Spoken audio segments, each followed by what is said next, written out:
Bonjour à tous, bienvenue sur SVM6. On continue donc la modélisation de notre coffre en bois verni. Vous avez fait une clé normalement, et puis il va falloir ajuster la clé forcément à l'ouverture du coffre. Alors on va voir comment on peut procéder pour l'ajuster, les différentes possibilités que l'on a. Déjà par exemple si on regarde cette clé, on voit bien qu'ici l'embout ça va forcément pas le faire, mais si j'ai besoin de le régler, donc je vais me remettre en mode edit, mode transparent, je vais sélectionner ici le mode vertice, comme ça je vois un peu plus clair à travers la clé. On voit bien ici qu'on a l'intérieur ici, donc je vais sélectionner toute cette partie là, y compris voilà ce qui est à l'intérieur, puisqu'on a retourné les faces, et puis voilà, poignée de déformation, je réduis, puis ensuite poignée de déplacement. Alors là il faut que votre clé soit dans les axes évidemment, donc vous devez être dans une vue axée. Alors là je suis en vue 1, et ça me permet voilà comme ceci de régler l'embout. Voilà, là ça paraît un peu plus logique.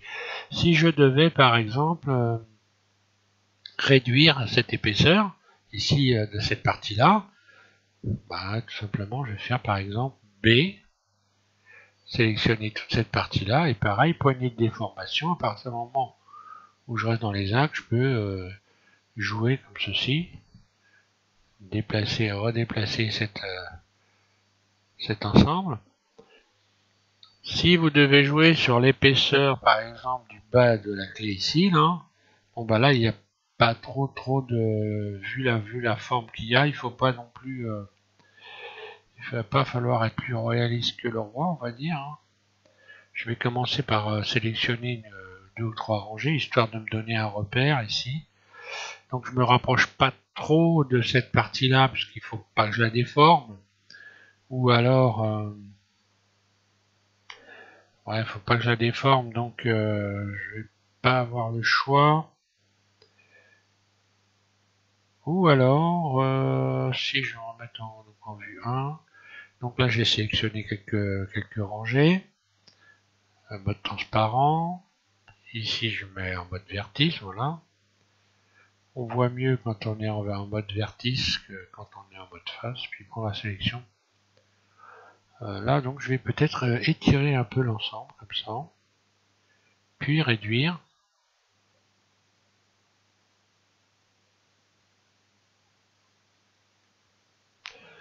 Et pour finalement aplatir en utilisant encore les poignées de déformation.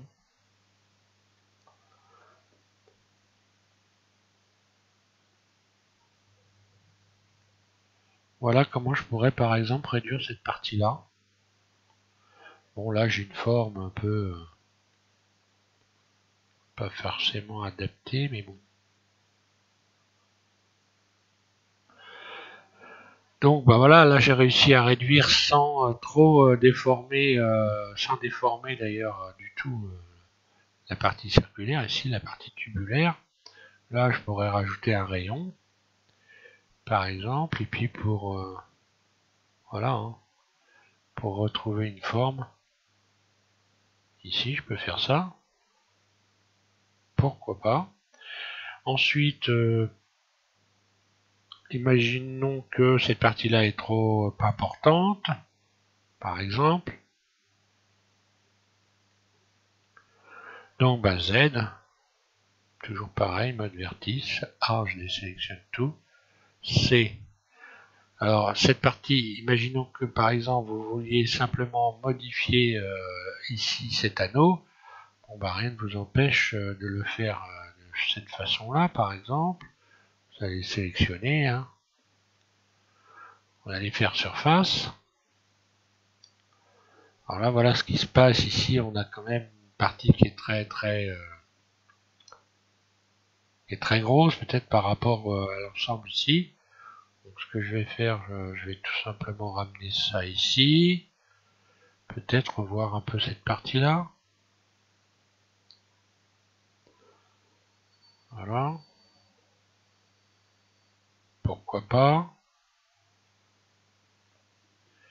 puis, oh là, j'ai dû faire une borne, là j'ai oublié dans ma sélection. Ouais, comme quoi il faut faire vraiment attention quand on fait des sélections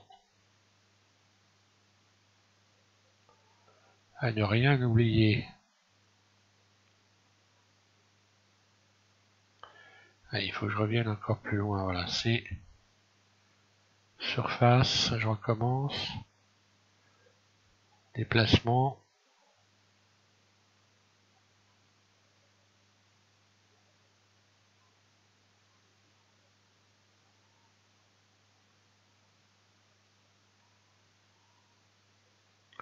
Voilà, pourquoi pas, je pourrais faire ça. Et puis donc je disais également peut-être, comme j'ai réduit la surface, je vais mettre en vue de dessus. Je peux également revoir un peu peut-être l'épaisseur ici.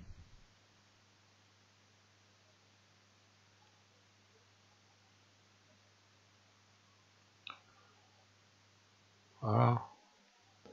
Pour garder un ensemble à peu près cohérent en réduisant la dimension ici de cette partie-là. Puis après, bon, alors là, évidemment, on peut réduire ici si vous sélectionnez cet ensemble-là. À partir du moment où vous utilisez donc ici, voilà, les outils qui restent dans les actes, vous pouvez réduire ces parties-là. Faire une clé plus petite, hein. Moi, je l'ai réduit à partir de là, hein. Elle était un peu trop grande par rapport au coffre.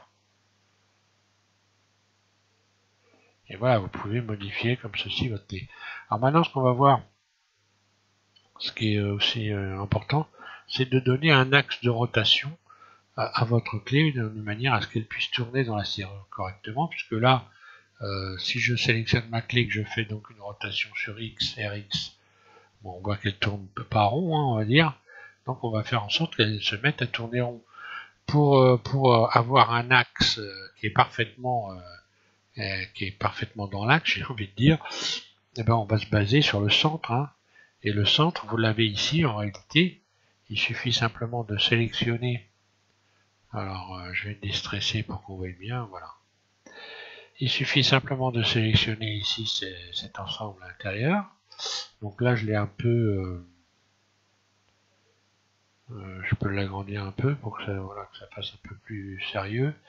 Et puis donc là, je vais faire extrude surface. Alors attention à bien être ici en barycentre. Extrude surface 0. Voilà. Ensuite, je vais sélectionner donc tout, par exemple. Je sélectionne tout et je vais enlever les doublons, puisque là, en faisant extrude surface 0, j'ai un certain nombre de vertices qui correspondent au nombre de rayons ici, qui sont entassés les uns sur les autres. Donc il suffit simplement de retirer les doublons pour ne plus avoir, voilà, je retire les doublons, je vais en avoir un certain nombre qui correspond ici. Et là, à partir de cela, à ce moment-là, il ne me reste plus ici qu'un seul vertice que je vais pouvoir extruder et transformer en axe de rotation. Alors, si j'utilise ici, donc voilà, si je fais ça, on voit qu'il ressort, hein, je n'en ai qu'un. Je reviens en arrière, Z. Et ce vertice, alors je vais me mettre en vue 1, mode transparent, donc là il est ici, il est sélectionné. Je vais tout simplement l'extruder, extrude, là, et je vais le ramener ici au bout de la clé. Ce qui va me permettre d'avoir également la poignée de rotation à partir de ce niveau-là de la clé. Et je vais transformer ce vertice que je viens d'extruder en axe de rotation. Donc pour faire ça, c'est très simple. Ici, vous allez sélectionner le curseur 3D. Donc le curseur 3D, lui, qui se promène partout dans l'écran, hein, d'accord. On peut s'en servir à n'importe quel moment. Ça peut permettre éventuellement, lorsque l'on est obligé de zoomer, de pouvoir promener le curseur. Et il garde les mêmes propriétés que s'il était axé sur la pièce que vous avez sélectionnée. Donc à partir de là, votre curseur 3D, vous allez l'emmener vers la sélection. Donc pour faire ça, vous faites Shift. J'aurais dû mettre... désolé, j'ai encore oublié de mettre ma souris ici. Donc pour faire ça, vous faites Shift. Alors Shift ne s'allume pas, hein. Je sais pas pourquoi à chaque fois. Shift S. Donc ça vous ouvre cette petite fenêtre et là vous allez donc emmener le curseur vers la sélection. Le curseur 3D donc se déplace, vient se positionner sur le vertice que vous avez sélectionné. À partir de là, vous n'avez plus qu'à vous remettre en mode objet. Ici, donc, je suis en mode edit. Donc, la double flèche de mon clavier tab, je me remets en mode objet. Puis, je viens ici dans outils et je vais donc définir une nouvelle origine à mon objet. Je vais donc faire. Alors, l'origine, c'est simplement l'axe de rotation, de tout ce que vous voulez. C'est ça l'origine. Et ici, donc, je vais faire en sorte que l'origine soit le curseur 3D origine vers curseur 3D, un clic gauche. Et à partir de là, vous voyez que le point bleu qui est venu se positionner ici, il y a un point bleu qui est venu se positionner. Et en fait, c'est l'axe de rotation, l'axe de déplacement de la clé. Et là, bah, évidemment, quand je vais me remettre ici en mode barycentre, à la place du curseur 3D, il n'y a rien qui bouge. Voilà, le centre de ma clé, donc le nouveau centre est ici, à cet endroit-là. Si je me mets en mode objet, que je fais une rotation sur X, puisque là c'est l'axe X, vous pouvez vous repérer ici, hein. La clé elle est axée sur cet axe-là, là, elle est dans le même sens que cet axe. Donc si je fais une rotation X, donc je vais faire une rotation autour de cet axe, RX, voilà, donc ma clé tourne parfaitement, correctement. RX, on voit l'axe rouge qui est venu s'éclairer. Et voilà, je n'ai plus donc, une fois que j'ai fait ça, ben ça, automatiquement, vous allez avoir votre clé qui va tourner correctement. Donc on va voir, moi, j'ai fait la mise en place. Et puis on va rajouter des rivets et je vais vous faire voir, je me suis amusé aussi un peu avec les textures. Voilà, donc j'ai positionné ma clé, je l'ai donc ajustée. Et puis, donc voilà ce que ça donne. Donc, l'intérieur du coffre, évidemment, il faut également remettre en mode matériaux. Donc, quand vous aurez ajusté votre clé, il faudra également ajuster cette partie du coffre en étirant tout simplement cet ensemble de faces ici. Hein. Il suffira de l'étirer. Donc maintenant, on va voir, par exemple, là, je me suis amusé avec une texture. Hein, et j'ai un peu joué avec ce type de texture. Et j'ai rajouté des rivets que j'ai texturé ici. Donc on va voir comment on peut rajouter des rivets, puisque votre ferraille, il faut bien qu'elle se tienne par quelque chose. Hein. Elle n'est pas collée. Donc il va falloir la rifter. Donc voilà, on va voir le résultat. Donc voilà, j'ai utilisé ce type de texture. Vous allez pouvoir également télécharger ces textures. Je me suis amusé avec plusieurs types de textures. Donc voilà les rivets, ce que ça donne, hein, ici. Puis on va voir une autre possibilité. Voilà, et là donc j'ai une autre. Donc j'ai rajouté une texture simplement sur la ferraille ici. La ferraille, je me suis amusé à texturer avec une texture métal martelé. Et là, pour faire ça correctement, donc en ce qui concerne donc l'application, je vais vous faire voir. Je vais revenir en mode matériaux. Voilà. En ce qui concerne l'application, déjà voilà la texture. Étant donné que là, donc pour la projection, on a une forme qui est quand même, voilà. J'ai sélectionné donc toutes les parties, mais ces parties métalliques là. Et là, si on regarde la forme d'ensemble, ce serait plutôt un cube dans la projection. Donc pour avoir une projection correcte et donc ne pas avoir des faces qui ne sont pas texturées correctement, j'ai utilisé cette fois-ci dans la projection, ici, projection cubique, ce qui donne cette projection-là, et donc ce qui permet à toutes les faces d'avoir une texture appliquée correctement, à plat. Voilà, et donc le rendu, ben, vous l'avez vu, hein, voilà ce que ça donne. Donc cette texture-là également, vous allez pouvoir la télécharger, la texture également, ici, donc hop, je vais revenir ici, voilà. Donc la texture ici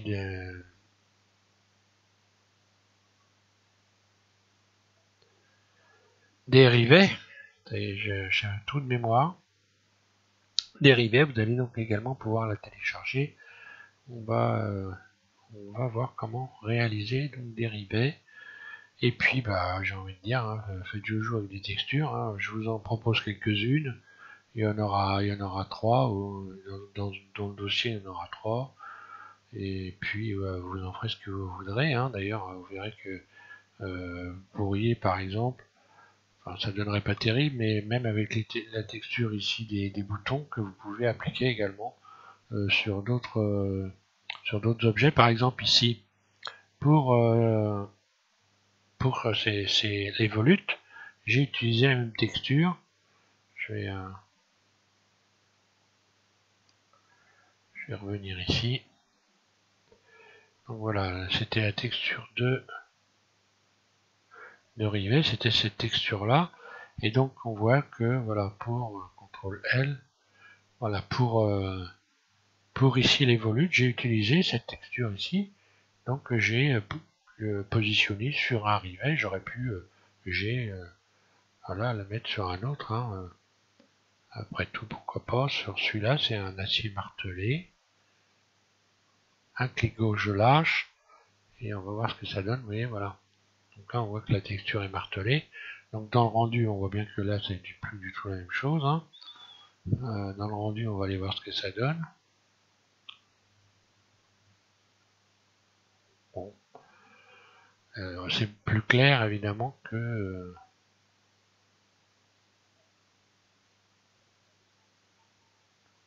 un peu plus clair qu'ici. Bon, enfin, voilà. Hein.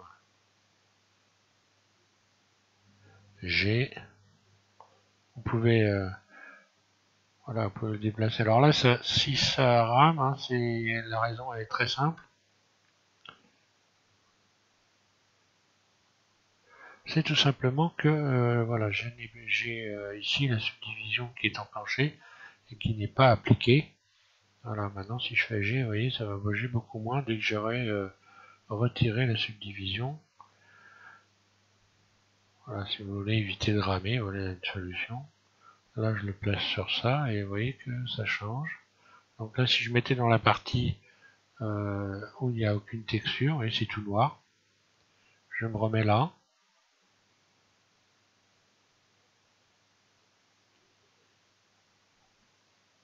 Je peux modifier la surface également. Ici, je fais S, G. Donc là, ça va forcément devenir beaucoup plus clair. Puis déplacer comme ceci la sélection au-dessus des différents éléments de texture que j'ai. Et puis faire un choix. Hein. Je peux augmenter la surface. Donc attention, là forcément, je vais arriver à avoir des parties noires. Hein.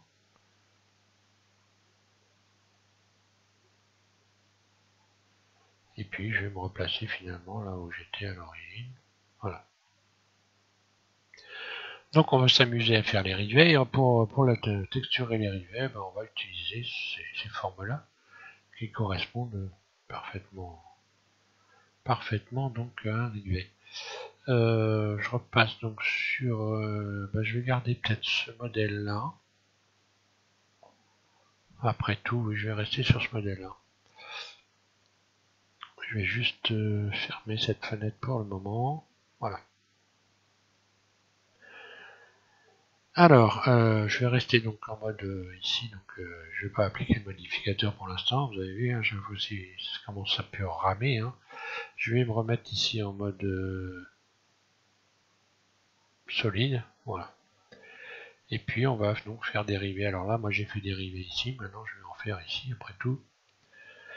Alors pour pouvoir faire dériver, simplement il faut donc, je vais sélectionner les faces, il faut donc sélectionner un certain nombre de faces, comme ici par exemple, au bout, je vais faire un dérivé à partir de ça. De l'autre côté, je vais faire exactement la même chose, je vais sélectionner les mêmes éléments. Et on va je vais rester la ferraille de sur ce bord-là. Donc là, je vais me mettre en mode individuel. Ici, mode individuel, donc chacune de ces faces sera traitée individuellement. C'est-à-dire que là, si quand je vais faire I, je fais I, puis surface, donc je fais I, je réduis en bougeant la souris. Ce qui se passe, c'est que ce côté-là et l'autre, bah, vous voyez qu'il y a eu la même chose qui s'est produit en fait. Donc là, je vais regarder si j'ai pas des faces qui sont empilées les unes sur les autres. Si, voilà. Donc là, j'ai des faces qui sont empilées les unes sur les autres. Voilà le problème. Donc, je reviens en arrière. Je fais I. Je lâche tout de suite. Un clic gauche. Et là, pour retrouver une forme au centre, correcte, je vais simplement utiliser la poignée de déplacement en me remettant ici en mode barycentre. Non, je reste en mode individuel, pardon. Erreur. Et puis je vais utiliser la poignée de déformation. Voilà. Je vais déformer comme ceci ces faces de manière à obtenir à peu près un carré. Voilà. Ce qui fait que là j'ai réalisé un carré de ce côté-là et également un carré de ce côté-là. J'ai plus qu'à faire donc ici aller dans le loop tool. Je vais faire cercle. Voilà. Automatiquement voilà ce qui se passe. Donc bon, bah, j'aurais peut-être pu essayer, je vais me remettre dans une vue axée pour voir. Je vais me remettre en vue 3. Je reviens en arrière, je vais essayer de faire cercle pour voir. Non, donc ça change rien. Donc poignée de déformation, bah, je vais aller chercher le cercle, tout simplement. Je vais redonner une forme de cercle avec la poignée de déformation. Bon, c'est pas au millimètre. Puis, toujours pareil avec la poignée de déformation. Cette fois-ci, je vais utiliser la poignée rouge ici pour faire une extension. Donc extrude, un clic gauche, et puis je vais étirer avec la poignée, voilà. Alors là par contre je suis obligé de me remettre en barycentre. Voilà, je me remets en barycentre, donc là, on voit ce qui se passe quand je me mets en barycentre, j'étire des surfaces de chaque côté. Je vais me remettre en vue de dessus, voilà. Et puis, je vais utiliser le curseur 3D, ça me permettra comme ça de voir bien comme il faut. Voilà, un clic gauche, je place mon curseur 3D et puis voilà, je vais donc réduire ici pour avoir l'épaisseur. J'espère que de l'autre côté j'ai... non, bah voilà. Le problème du curseur 3D, donc voilà. C'est pas grave, je reviens, je me remets en barycentre. Et puis je vais y aller doucement, donc la poignée rouge, la poignée de frein, et puis voilà.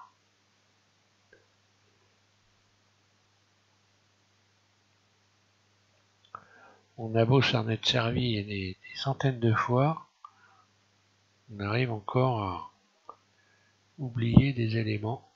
Donc quand on utilise la poignée de déformation, si vous voulez faire une déformation avec plusieurs objets, il faut donc rester donc en barycentre, mode barycentre. Donc voilà, j'ai étiré cet ensemble. Là, on voit bien que j'ai une déformation ici à ce niveau-là.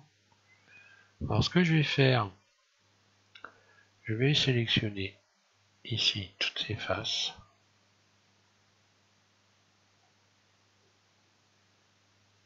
Voilà. En n'en oubliant pas.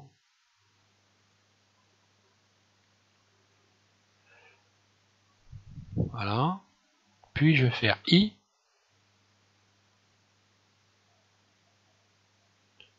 Donc là je fais I, un clic gauche tout de suite derrière. Et voilà. Et je vais rentrer tout ça en dessous. Comme ceci. Eh bien non, j'aurais pas dû sélectionner le bas. Bon. Tant pis, on revient en arrière, pas grave.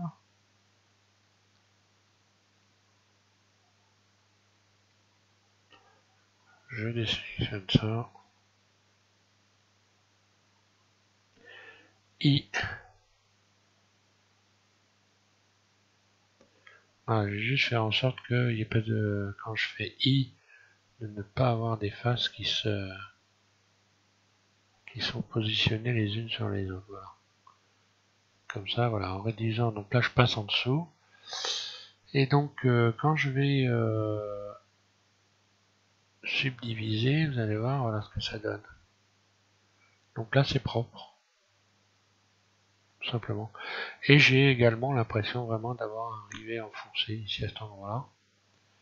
Ce qui va me permettre de rajouter tout simplement des rayons.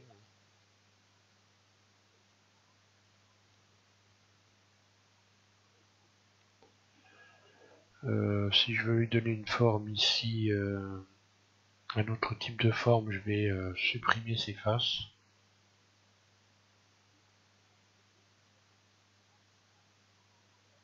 Parce que là, il est un peu plat pour arriver. Donc X face. Puis je resélectionne ici le tour. Et puis par exemple, je vais faire donc extrude surface.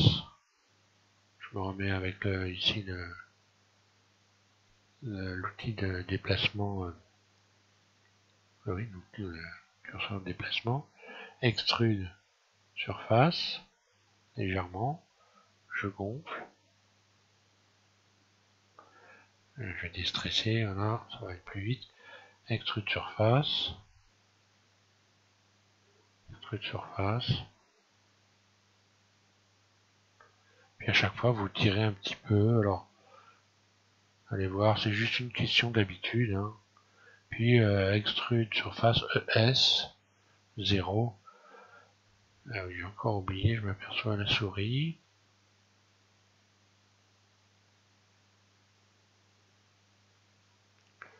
Décidément. Et voilà, donc j'ai une forme comme ceci. Donc voilà, quand je vais stresser la bébête, voilà ce que ça donne. Pour donc lui appliquer maintenant une texture à notre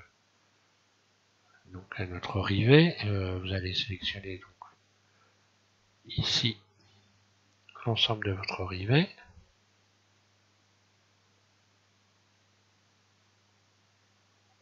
Voilà. On se met dans une vue axée, 3 par exemple, là, pour ce qui me concerne. Je vais ouvrir une fenêtre, ici. Puis ici, vous allez, puisqu'on va appliquer une texture UV dans l'éditeur UV. Et puis on va aller chercher donc la texture qui correspond. Donc je vais faire forcément plus, toujours pareil. Hein. Ici, je vais dans matériaux pour commencer. Et puis ensuite, je vais faire plus. Nouveau. À la place de diffus, ici, je vais sélectionner Toon. Donc là, le rivet, soit vous allez faire brillant, soit vous allez travailler un peu sur Toon, sur un Toon brillant. Voilà. Ensuite, ici, à la place de ce matériau, je vais aller chercher texture image. Au passage, donc il y a un abonné qui m'a demandé, je ne vais pas citer son nom parce que, qui m'a posé la question à savoir comment on pouvait donc travailler les matériaux. Et là, on voit, donc, si tu regardes, hein, tu vois que là, en fait, il vaut mieux travailler sur des textures que essayer de s'amuser à faire des matériaux. Les matériaux sont ça va donner un ensemble lisse. Il vaut mieux travailler sur des textures et puis pour avoir un effet, des effets qui soient réalistes. Voilà, plutôt que de travailler sur des matériaux, il vaut mieux travailler sur des textures. Et donc c'est ce que je suis en train de faire. Donc ici, dans vecteur, un clic gauche, vous sélectionnez UV. Voilà, bon bah là on a fait tout ce qu'il fallait faire, sauf aller chercher l'image, ouvrir. Donc moi les images, je les ai mises, j'ai dû les mettre dans les textures, non, pas dans métal. J'ai plus qu'à retourner, donc bon, pas grave.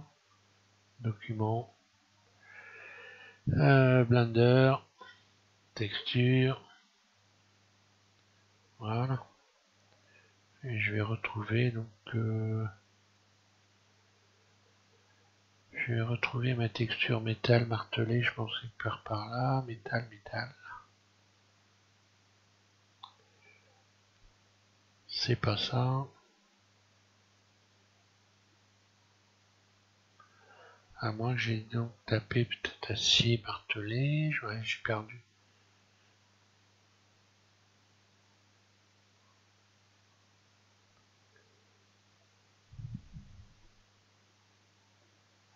Voilà, j'ai perdu simplement le nom.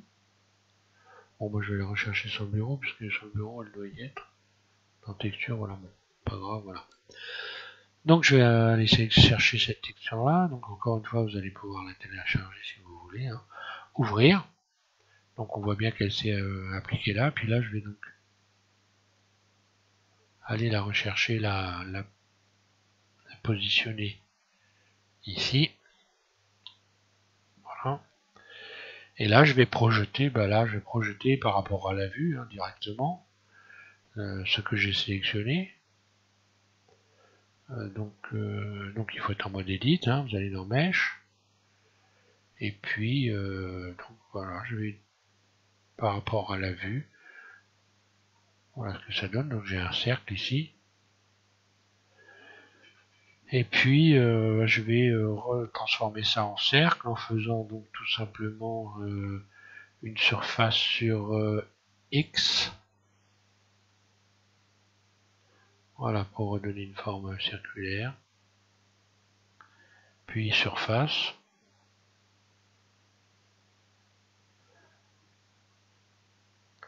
Encore une fois, il vaut mieux voilà, se mettre, ne pas subdiviser. Hein. Surface, G, et puis je vais, allez, on va faire un rivet, je vais le faire sur celui-là. Voilà, une fois qu'on a positionné, il suffit d'aller ici dans matériaux, faire assigner. Hein. On va bien voir, vous allez voir. Je vais faire assigner. Et maintenant, si je bouge,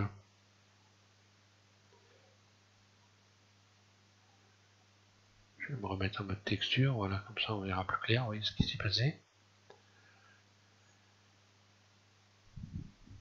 Et si je bouge, bon, voilà, je la mets dessus, voilà, là, ici j'ai ça, voilà, ici j'ai ça.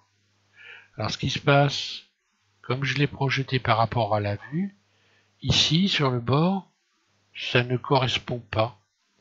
Alors ce que je peux faire pour que ça puisse correspondre, je peux par exemple, alors là je vais assigner déjà, puis je peux resélectionner éventuellement ces faces-là, et puis les reprojeter ailleurs. Je vais désélectionner ça, hein, ici. Elles sont là, elles sont sélectionnées. Donc non, c'est bon, je dis une bêtise. Je reviens en arrière, voilà.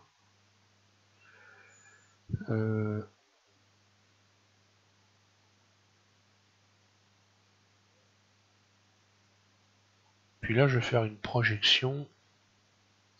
Alors là, je vais faire une projection par rapport à la vue. Je vais me mettre par exemple ici en vue de côté comme ça. Je désélectionne. Aïe, je resélectionne tout. Je vais projeter ça par rapport à la vue. Je vais faire une nouvelle projection, par exemple, pourquoi pas. J'aurais pu faire carrément une projection cubique. On va essayer, tiens. Je vais recommencer ma projection. Je resélectionne tout ça. Allez, on va refaire autre chose. Là, je vais refaire une projection, je remets en vue 1, voilà. Et là, je vais changer le mode de projection. Donc sphère, c'est pas possible, mais projection cubique, ça va peut-être le faire. Donc là, je vais faire surface. Elle est ici, ma projection. Surface. G. On va aller voir ce que ça donne. Bon. Apparemment, ça va pas le faire.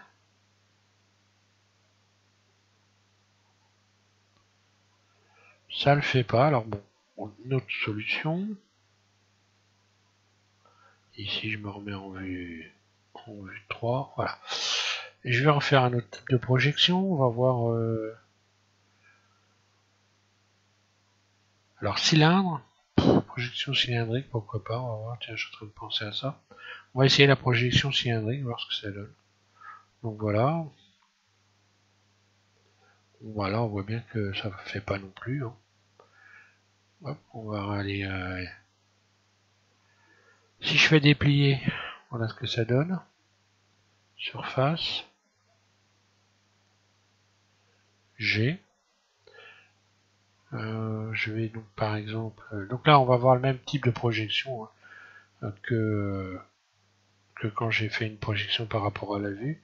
Donc là, je vais faire surface X pour revenir. Voilà. Puis surface Y également pour. Voilà. Puis surface. G, je vais me positionner ça là-dessus. Et on va aller voir ce que ça donne. Ah bah là, voilà. Non, voilà, ça le fait. Donc là, tout le tour est correctement, voilà. Donc, bah, tout simplement, j'ai, voilà.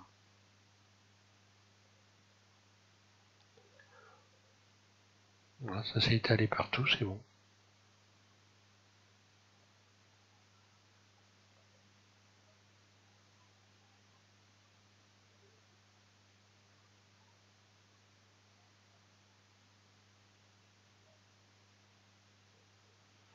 Et là, je m'aperçois que j'aurais pu sélectionner également.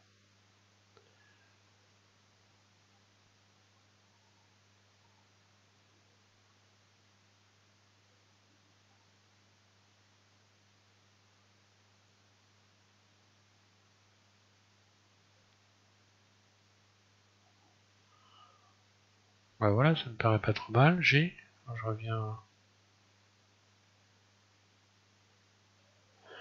Voilà, puis après, bah, quand vous n'êtes pas habitué, hein, d'ailleurs, on a beau être habitué, c'est pas toujours évident. Donc là, on voit que, par exemple, j'ai déformé la texture ici. Hein. Donc il va falloir que je refasse la projection, puisque là, comme j'avais déjà texturé cette partie-là, bon, je me retrouve, voilà, quand je vais me remettre en mode rendu, voilà, je me retrouve avec une déformation ici de la texture. Ce que je vais faire, bah, tout simplement, je vais me remettre en mode objet, me remettre en mode matériau, pardon. Puis voilà, là, je sélectionne une face, comme ça, un carreau, hein, qui va me ramener ici. Je vais aller rechercher donc la texture ici. C'est celle-là, voilà. Puis ici, je sélectionne donc un carreau, puis ici je vais faire sélectionner. Donc là, ça me permet de resélectionner toute la ferraille, hein, y compris la partie que j'ai déformée ici. Voilà. Et puis je vais juste faire assigner, hein, parce qu'elle a déjà été sélectionnée. Bon, apparemment, il faut que je recommence tout. Ah, il faut que je refasse une nouvelle projection. Bon, bah, je recommence, projection cube, cubique, surface.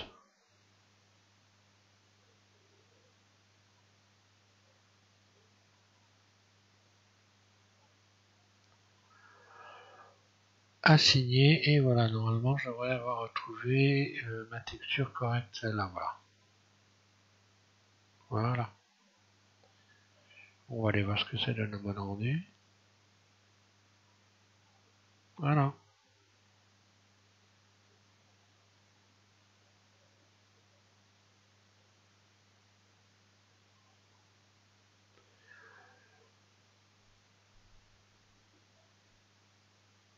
Bon, voilà, il est peut-être un peu...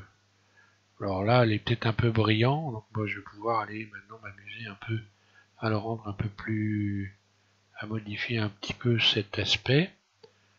Matériaux, je resélectionne ici, voilà. Je resélectionne donc la texture qui correspond.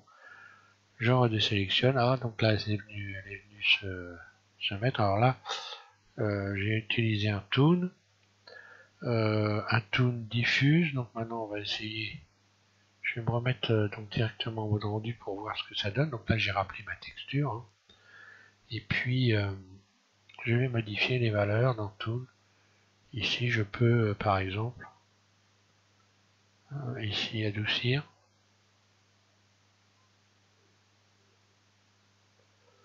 Voir ce que ça donne. Ici modifier donc comme ceci. Et là j'ai tout de suite quelque chose de plus de moins clair. Hein. Qui serait un peu plus dans la logique hein, par rapport à l'ensemble du coffre. Ouais, ça me plaît bien, je vais garder ça finalement.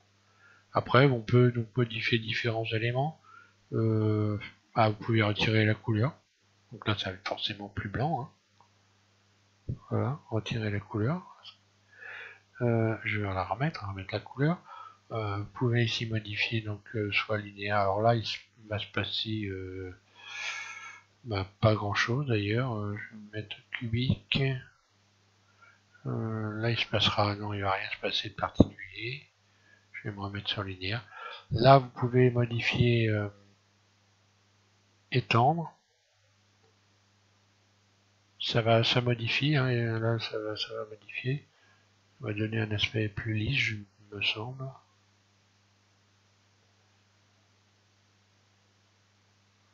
Étendre, répéter, tronquer.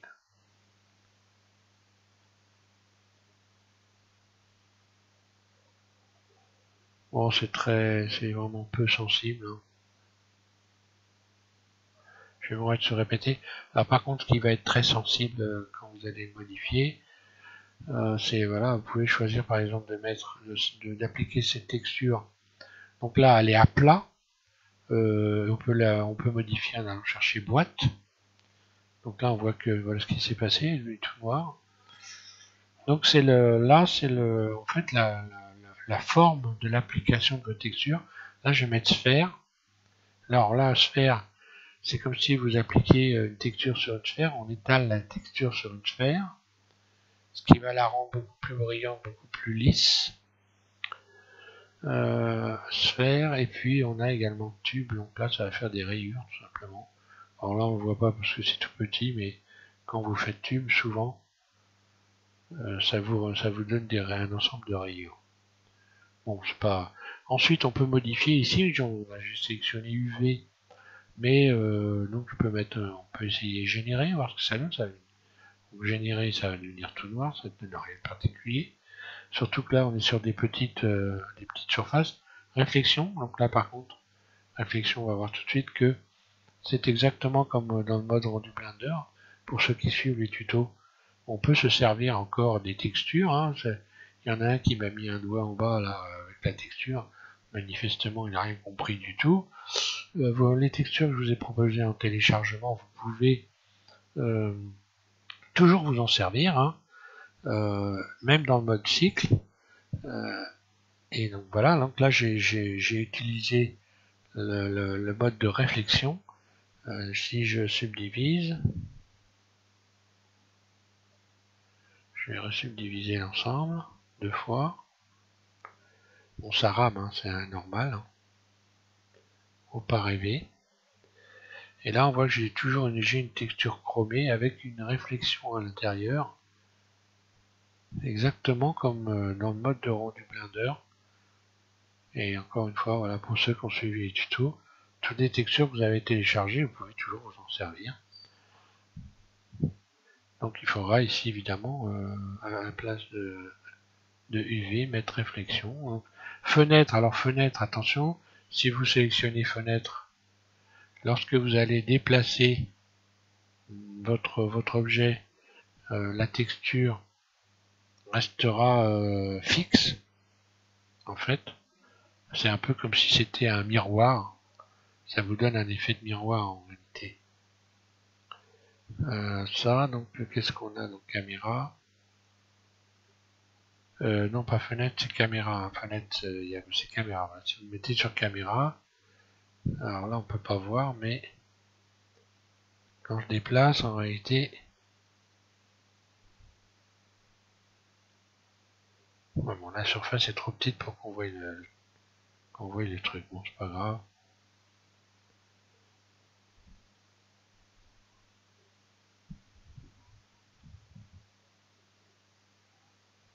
Ouais, trop petit pour qu'on puisse bien voir. Donc, bon, pas grave.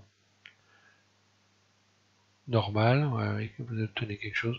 Bon, sur des petites surfaces comme ça, on voit pas toujours forcément. On se méfier de ça aussi. On voit pas toujours forcément ce qu'on fait correctement. UV. Donc là, apparemment, il y a des surfaces en dessous qui n'ont pas été sélectionnées, hein, ce qui explique un débordement ici.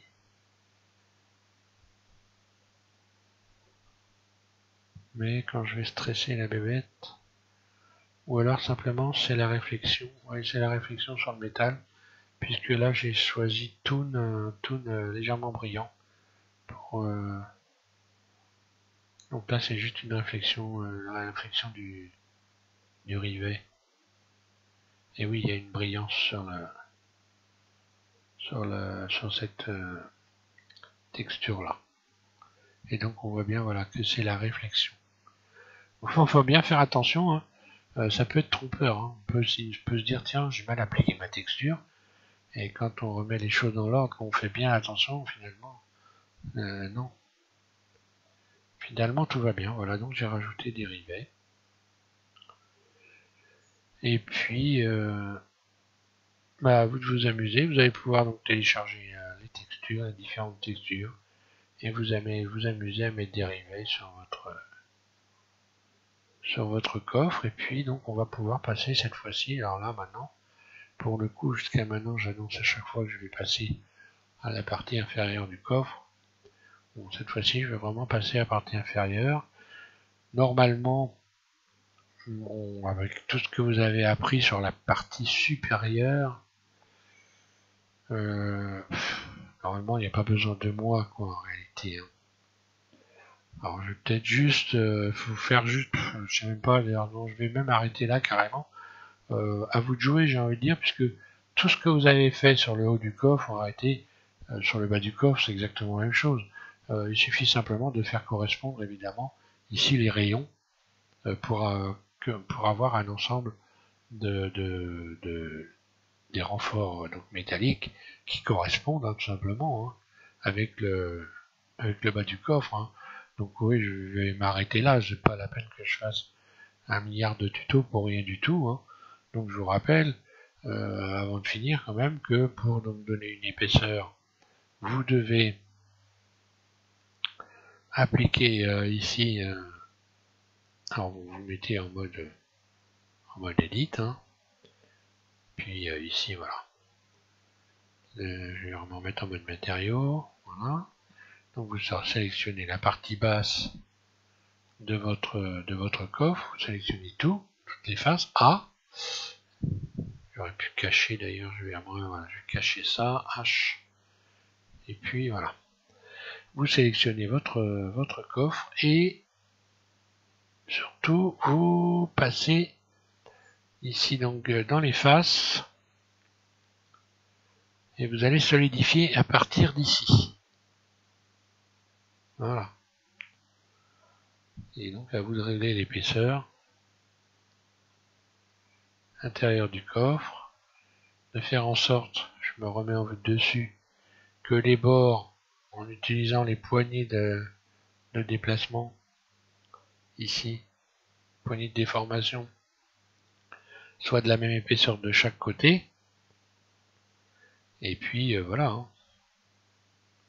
Le tour est joué. Vous rajoutez des rayons qui correspondent. Alors, je vais faire Alt H, Alt H. Vous rajoutez simplement des rayons. Là, je vais rajouter un rayon, voilà. Faites en sorte qu'ils correspondent évidemment aux dimensions. Aïe. Vue 1. Double G.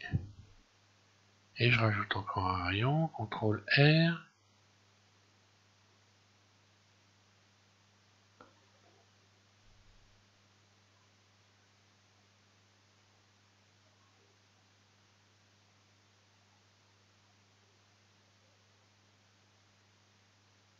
Voilà, vous mettez juste en face, hein, et puis et encore une fois, hein, toujours pareil. Donc là, vous avez fait tout le tour, vous êtes censé avoir fait tout le tour.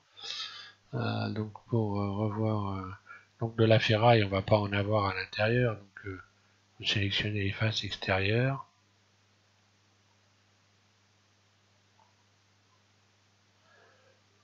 Puis extrude surface, ES. Donc là, on voit forcément, quand on a fait extrude surface, voilà ce qui se passe ici. Alors, je vais utiliser les poignées de déplacement pour venir curseur 3D, par exemple. Voilà, je positionne mon curseur 3D. Je vais venir ici remettre ces faces-là à plat.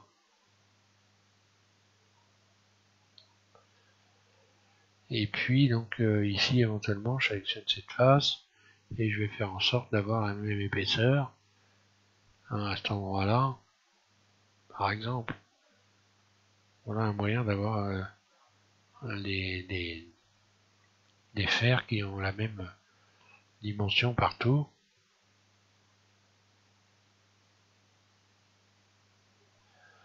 Et ainsi de suite, voilà, mais à vous de jouer, hein, j'ai envie de dire. Voilà, je vais m'arrêter pour cette série-là. Donc normalement, si vous avez tout bien fait, hein, lorsque vous sélectionnez par exemple votre clé R, donc là ça va être RY, puisque j'ai repositionné voilà, donc oui, repositionné par rapport au couvercle. Et là, ben voilà, hein, vous avez donc tous les éléments pour pouvoir finir votre coffre et vous amuser à votre manière, hein, à vous de voir ce que vous avez envie de faire, rajouter des volutes, des parties métalliques différentes de ce que j'ai fait moi. Dans les parties métalliques, j'aurais très bien pu ici par exemple donner cet aspect là, hein, en faisant des tours ici. Et puis voilà, genre, il faut donc pas vous contenter de copier ce que je viens de vous faire voir. Il faut, je pense que c'est important, faire à votre manière, donc essayer d'évoluer, donc de créer, hein, parce que encore une fois, voilà, pour finir, hein, pour finir ce tuto de la bonne manière, à mon avis, il faut surtout, c'est bien les tutoriels, on vous fait voir, que ce soit les uns les autres, on vous fait voir des choses. Il s'agit que vous profitiez de ce qui est fait pour faire à votre façon. C'est comme ça que vous allez apprendre le plus vite, c'est pas en copiant systématiquement ce qu'on est en train de vous faire voir. Il faut essayer d'évoluer en ayant vos propres créations. Et c'est ça, voilà, qui est intéressant avec ce logiciel, c'est de faire de la création. Voilà, pas de copier. Copier, ça permet pas de progresser, ça permet juste d'apprendre dans un premier temps, et puis rien d'autre. Voilà. Je vous remercie de suivre SVM6. Je vais passer sur une autre série de tutoriels, parce que je vais commencer à faire un peu de, pour ceux qui font du maquettisme, je vais commencer à faire un peu d'accastillage. Alors je vais essayer maintenant, je vais modéliser une encre. Je vais vous faire voir comment vous pouvez modéliser une encre de bateau. Pour ceux qui ont une imprimante 3D, vous allez pouvoir vous servir de cette imprimante, de votre imprimante 3D pour imprimer des objets, pour ceux qui font du maquettisme. Je vais essayer donc de faire de l'accastillage. Donc je vais faire une playlist avec donc, une playlist qui va s'appeler accastillage bateau, hein, tout simplement. Et puis pour ceux qui ont une imprimante, vous allez pouvoir vous amuser à les imprimer. Et puis les autres, vous apprendre à modéliser, continuer à travailler, hein, parce que pour modéliser une encre, vous allez voir que il y a une manière bien particulière de la réaliser. Il ne faut pas faire n'importe quoi pour arriver à avoir quelque chose de correct. Voilà. Je vous remercie de suivre SVM6 et puis je vous invite à suivre donc la prochaine playlist. Voilà, bonne modélisation à tous et bon texturage également, hein.